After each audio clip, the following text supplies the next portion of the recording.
President Bongbong Marcos says he was horrified by the recent events in the Senate. And for details, we'll be talking to Newswife Maricel Halili live from Tokyo, Japan. Maricel, it's the very rarely do we hear the President use strong words like horrified. Fake putukan ang ginamit niya at mababaw daw ang mga issues ngayon.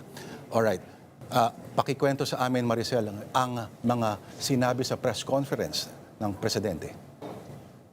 Alam mo, Lord, it was a very colorful press conference. Kasi alam natin na bibihira magsalita si Pangulong Bongbong Marcos when it comes to political issues. And surprisingly, he answered all the questions that we asked during the press conference early this afternoon. Una, sa tinanungan natin yung tungkol doon sa series of dramas na nangyayari dyan sa Senate. Sabi ko sa kanya, how concerning is it? Tapos sabi niya ganun, very concerning. Ang description niya, he watched in horror. Una sa lahat, yung gun-related incident na nangyari dyan sa Senado, tinawag yan ni Pangulong Bongbong Marcos na peke. Tapos sabi niya, nung nangyayari daw yung mga drama na yan sa Senado, nagkakatinginan daw sila ni Executive Secretary Ralph Recto, who also used to be a senator. Nag-uusap daw sila, nangyari ba yan sa panahon natin? Ibang-iba raw kasi dahil nung panahon daw nila nagkakaroon ng debate, mainit din daw yung mga arguments, pero well-studied, di ba? Nag-aaral daw sila. At hindi umaabot sa level ng personalan. Dahil ang nangyayari daw, after ng kanilang argument, sabay-sabay silang kakain, sabay-sabay sila na magkakape, and then okay na. Kasi puro work-related lang naman yung kanilang mga arguments. Ngayon daw, masyadong personalan and at the same time, ang babaw ng usapan. Tinawag pa nga niya na parang nagiging pugad ng mga pugante. Etong Senate na hindi naman nangyayari before. Okay, how can they descend this low, sabi, to this? Pero, okay, sinabi rin ng Presidente that her sister Amy should fire her staff. Yes, tama, Lord. After yan, nung issues na mukhang ipinupursige daw ng administration yung tungkol doon sa no election or no L scenario, na dinenay naman ni Pangulong Bongbong Marcos. Sabi niya ganun, nako, you should fire your staff. Kasi paano nakakakuha ng ganitong klase ng fake news? Sabi pa niya, very damaging daw yung mga fake news na ganito. Hindi lang daw dun sa purveyor, kundi sa lahat. So dapat daw pinipili rin daw ng kanyang kapatid na si Senadora Amy kung ano-ano yung mga information na dapat paniwalaan at yung dapat pulutin at saka yung hindi.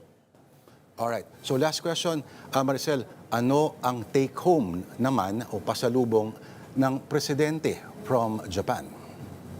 Nako, marami siyang nakausap ng mga business groups. Kabilang na nga dyan yung mga nandun sa electric industry. Tapos may nakausap pa siya na JICA.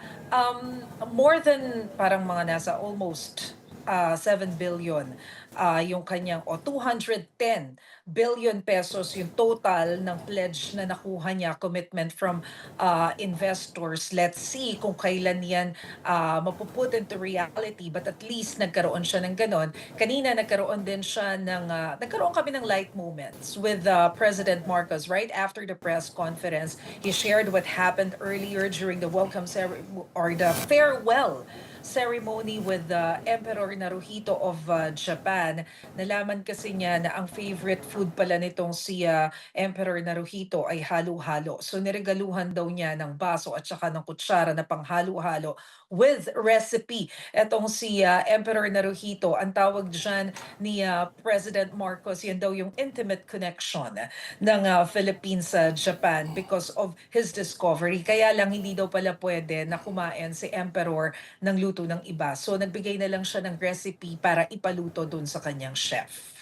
I thought may dala siyang halo-halo mismo galing Pilipinas. Medyo mahirap i-preserve yata yun. Mahirap yon. Pero initially daw, tinry niya na maghanap ng halo-halo. Yung pinakamasarap daw na halo-halo na gumagawa rito para maipakain kay Emperor. Kaya lang, he was advised by the protocols na hindi pala pwede yun. Dapat pala kakain lang si Emperor ng gawa ng chef nila for security purposes. Interestingly, halo-halo as Japanese origins, Mase, pero beans ang gamit. Yes. Bawal sa may gout. Oo. Alright. Marce, okay. Mabilis lang ito. Magkakaroon ba tayo ng bagong DILG Secretary? Ano bang bali-balita? Mukhang hindi. Kasi kanina sabi ni PBBM, he still trusts Interior Secretary John Vic Remulla. Siguro daw yung mga nagpapalutang ng mga chismis na tatanggalin siya sa pwesto and hindi na satisfied sa performance si PBBM. Siguro daw yun yung mga taong interesado na hawakan yung DILG na hindi naman daw mangyayari. Although the President admitted na he's planning to appoint yung mga senatorial candidates na natalo during the midterm elections kasi some of those personalities naman daw kayang-kayang mag-serve sa government. So wag na daw tayong magugulat dun sa mga magiging announcement niya in the next few days. Kasama ba yung bagong Labor Secretary? Mase? Well, sabi niya for now, yung Labor Secretary pa lamang yung kanyang naaanunsyo at official na napapalitan dahil nga kailangan daw talagang umalis ni Secretary Laguesma for certain reasons. Nagkaroon kasi siya ng health condition, kaya pinalitan ni dating Senator Tolentino. Tingnan natin, kasi ang daming naririnig ng mga usap-usapan na baka daw pumasok pati sina dating Secretary Abalos. Let's see kung ano mangyayari. Hindi naman niya dinenay na meron siyang tina-target na i-appoint na mga natalong kandidato. Alright.